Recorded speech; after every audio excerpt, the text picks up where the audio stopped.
Goeiedag aan elke gemeentelid en welkom by hierdie week se Woensdag Woorde. Ek wil julle graag nooi na komende Sondag se erediens wat die afsluiting gaan wees van ons 40 dae waar ons gaan dink oor die tema van gestuur en waar ons saam ook die nagmaal gaan vier. Volgende naweek, die 18de, is dit Imagine en ek vra tog vir u voorbidding daarvoor en as u tente kan leen vir van die jong mense wat gaan, sal ek dit baie waardeer. Skakel my asseblief daaroor. En die naweek daarna, op Vrydag 24 Maart, is dit ons bazaar en daarvoor gee ek graag oor aan my kollegas.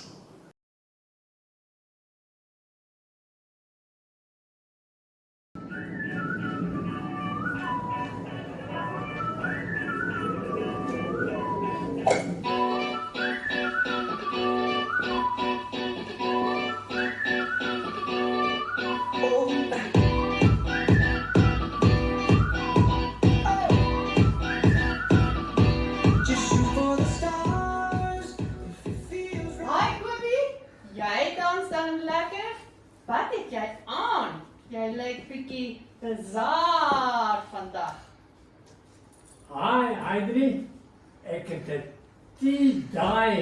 T-hemp aan, wat ek in my kas gekry het. Dit kom uit die 60er jare.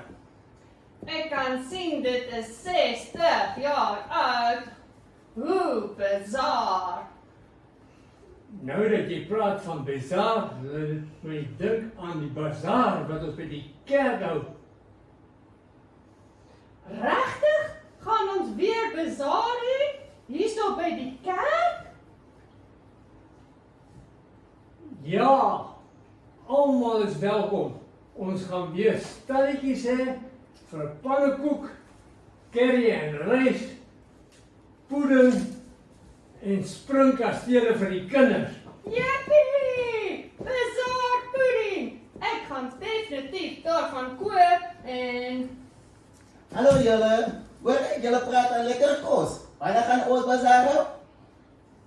Hi Gershwin, ons gaan Vrydag 24 Maart bazaar hou. En ek hoor daar spreek van oud en jong en almal tussenin. Ek kom van die grootste koeke hier en ooit die kos wat Zanne gaan maak. Dit is die beste. Hi Gershwin en Kobie, goeieste, you are all dressed up with nowhere to go. Ons gaan na die bazaar toe, die bazaar. How bizarre, het ek iets gemis?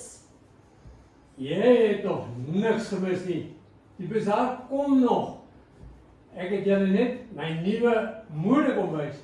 As jy by bazaar toe kom, kan jy ook 'n tie-dye T-hemp kom maak en tombola speel en uithang hier op die gras en 'n koue bier geniet. Dankie Kobie, ek kom verseker. En miskien kan my kinders een van daai bazaar T-hemde maak. Kom kuier saam by die bazaar op 24 Maart. Totsiens julle!